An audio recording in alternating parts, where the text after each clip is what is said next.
everyone! Welcome back to Unintentionally Frenchified. This is part 2 of spilling the tea with me about why I moved to France. So as you can see, compared to part 1, I have traded in my boob mug for a very great Minnesota mug, which makes me feel quite close to home. If you haven't seen part 1, I suggest you check it out first. Here's the link. Part 1 is all about how and why I moved to France after a very salty breakup. But part 2 today is going to be more about arriving in France and doing some of those what you wouldn't think are complicated but end up being quite complicated, finding an apartment and opening a bank account. Like part 1, it's not just entertainment today, but lots of tips about moving to France. So if you are thinking about making your European dream happen, you will also get a lot of good info here. So grab your drink of choice, your tea. C'est parti.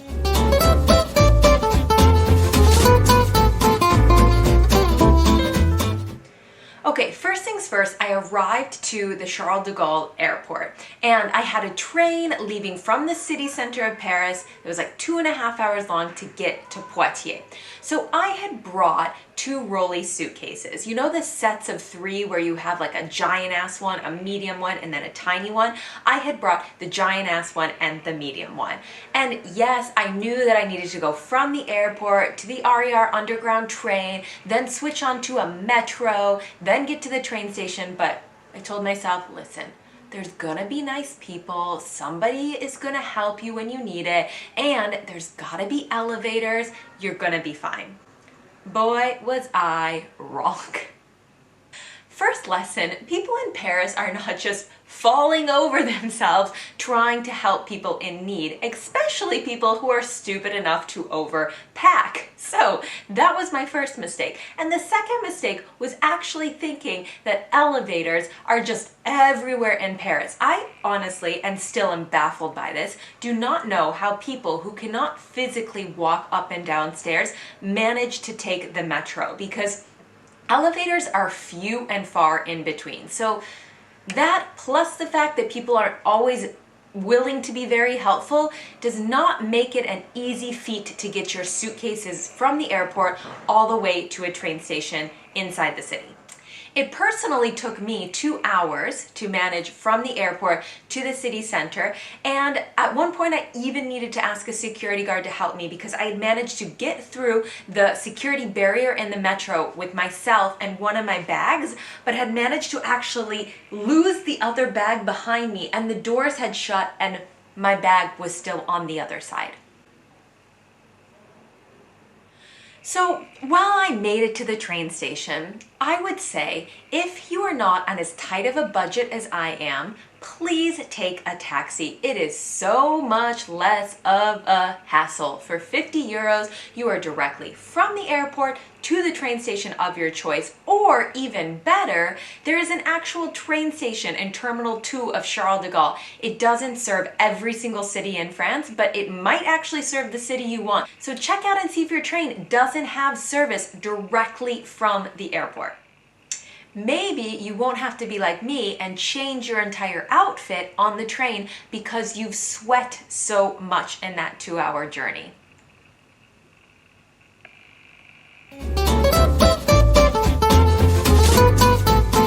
After my 2.5 train ride from hell, in the family section of the train, I have never made this mistake again. In France, now I have a daughter now, so I find the family section of the train to be incredible because that is where all of the families go when Eleonore lets out a blood-curdling scream. I don't cringe every time wondering how many people I have pissed off because everybody has kids that are screaming. Well, when you don't have children and you are put into this area of the train, it's safe to say that it's almost like a form of birth control. Makes you wonder why people ever had children. And especially when you get off an international flight, then you've got to get yourself all the way to the train station and you go to settle into your seat thinking, oh, I'm just going to get to relax for 2.5 hours. And then you notice that there are 8 children surrounding you.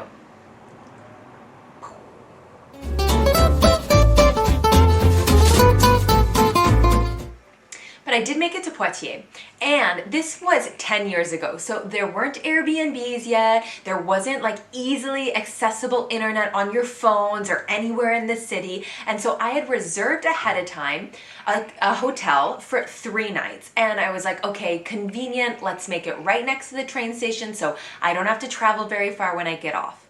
It's true that hotels next to the train station can be very convenient when you're arriving or when you're leaving. However, in about 90% of my experience, not just in France, but anywhere in Europe, hotels next to the train station tend to be in pretty sketchy areas. Now, I clearly survived and I'm fine, and sometimes you don't have a lot of choice when you're on a budget, but I feel like nowadays you have a lot of choices with Airbnb and with different hotels, and the internet gives you lots of options, so I would stay away from the train station areas if you can avoid it.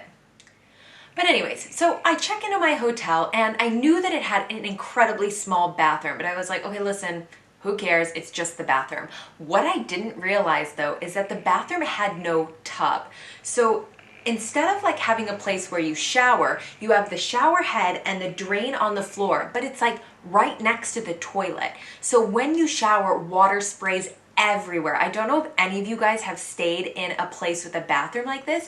You have to make sure that like you take everything out of the bathroom, like the towels, everything, because the whole thing gets completely wet. But what I didn't realize is if the suction between the door and the floor isn't strong enough, water still trickles out from inside the bathroom. So I take my shower, you know how good that feels after you've gotten off of long traveling, you take a shower.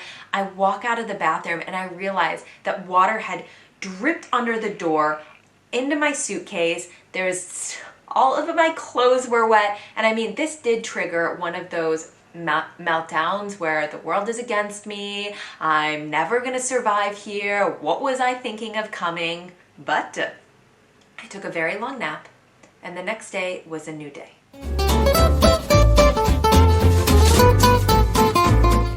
So my first thing was I've got to find an apartment. I had this hotel for 3 days. I really didn't want to keep paying for a hotel. And so I gave myself 3 days to figure it out. I actually, as you'll see, made it happen in 3 days. However, I'm going to say seriously, expectation-wise, if you are arriving in France in a big city like a Paris, a Bordeaux, a Lyon, like any of these big cities, most people I know spent 3+ weeks looking for an apartment. You will never find something normally that quickly here, so give yourself a bit more time and less expectation. I'd get an Airbnb for a month and set yourself up that way first. But I was uber optimistic arriving, and what's great about the TAPIF program is I actually had a job and a contract showing that I was making like 1,000 euros a month, which isn't a lot, but in Poitiers it was totally fine for student housing, because in France, if you don't have what they call a gérant, which is a French person who pays French taxes, signing off on your apartment contract saying if you don't pay that they will cover rent, then you have to make 3 times the rent that you're paying. So pretty much I was making 1,000 euros, so my rent had to be under 325 euros, which honestly in Poitiers at that time was completely fine. In Paris, this is a real struggle for people, or in bigger cities, so keep that in mind when you're looking for apartments. So I started off by going to the only place in town with free Wi-Fi, because remember, this was a time where Wi-Fi was not that prevalent in France, and it was McDonald's. So I set myself up in a booth in McDonald's with my computer, with my burner phone, with like the 20 euro credit that I had to call people. I bought myself a Coke so I could legally sit there, and then I started searching. I literally broke out, guys, into a cold sweat every single time I had to call people. Is there anything worse when you're learning a new language than to be on the phone with someone? It's like you can't understand them, they talk too fast. I mean, even thinking about it, I still remember the trauma of that time. I remember a visit after I called, and I was so excited. I trekked all the way across town. I walked like 45 minutes to this visit, and the guy had apparently told me to meet him at 25 B's.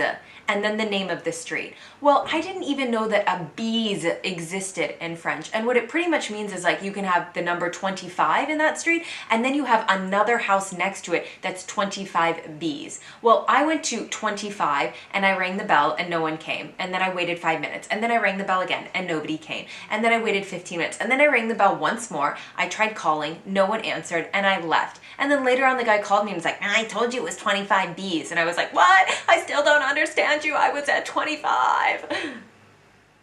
However, I majorly lucked out because I was sad walking back from that visit where I didn't get to see anything, and I happened to walk past an agency that had a listing for a little tiny student apartment in the middle of the center of the city, 10 meters squared, not a lot going on, but it was 300 euros, and I was like, cha-ching! I walked inside and I remember saying to the woman, like, I'm so excited about this apartment. It's exactly what I want. And she was like, ah bon? Which, ah bon, in French is kind of a way of being like, really? Like, why? And it's true, it was like this tiny 10-meter square, the little like dorm room, like refrigerator, a single bed, like I wasn't gonna be having any fun sleepovers over here. But there was a shower. It was a little cabinet shower that I actually stepped into and that was not going to flood my entire bathroom. So I was ecstatic, and the woman was like, oh my gosh, if you want it, you can take it. But it's not that simple, because in order to have an apartment, I needed to have a bank account. And more importantly, that bank account was the only way that I was going to get paid from the Tap Beef program, so I was dying to open the bank account. So I skip over to the bank, all happy, open up the door, and this is when shit hits the fan. If you thought in France it was hard to find an apartment, try opening a bank account. My tip for everybody moving to France is if you have an international bank account in the US and they will open you a bank account in France with their sister bank or the same bank, or I don't care what bank, I don't care how big the fee is, do it. Because I remember not doing it with my bank and being like, what? It's $200? Are you kidding me? What a waste of money. I'll just go and open up a bank in person when I get there. Slow down. That is actually very hard. And even 10 years later, it took me 6 months to open up a savings account with a bank, ENG, that I already have a checking account with, okay? Thank you for the lack of customer service, ENG. That is how hard it can be as an American with all of these new laws to open a bank account. So if you can avoid this, please do. Because the other problem when you get to France to opening a bank account is that in order to open a bank account, you need an address. But in order to rent an apartment, you need a bank account. Do you see the problem here when I'm trying to get an apartment and a bank account? What I managed to do was get the agency to write to the bank to say that they had an apartment reserved for me, and so therefore the bank could open it at this address. And that sounds pretty simple, but let me tell you, getting anyone in France to do something that is hors process, like outside of the way that they normally do it, is really hard. And then on top of that, like, obviously the phone is not my strong suit at this point in French, so I'm running back and forth between the agency and the bank. And of course, the bank is closed on a Monday and the agency is closed on a Tuesday, and so you can't get everything that each person is asking for. And in France, you need like 100,000 million copies for everything, and so I'm running to the copy machine. I mean, I still consider the bank to be my sworn enemy, and I still shiver when I think of having to move in France. Neither of these things are fun moments for anybody, so if you're moving abroad and you're thinking about how to plan in advance, just learn to meditate, because as long as you are ready and determined to make it happen, you will, but it is not going to be smooth. Alright guys, this is the end of episode 2. I hope you enjoyed it, and I also hope that you got some good tips if you're thinking about moving to France. Please, if you guys have any tips, let us know in the comments below about moving to France, about opening a bank account, about finding an apartment. We welcome all of them. Episode 3 is going to be more about meeting friends and going on my first date with a new French guy. So things are going to get very juicy, so I will see you guys next week. Bisous!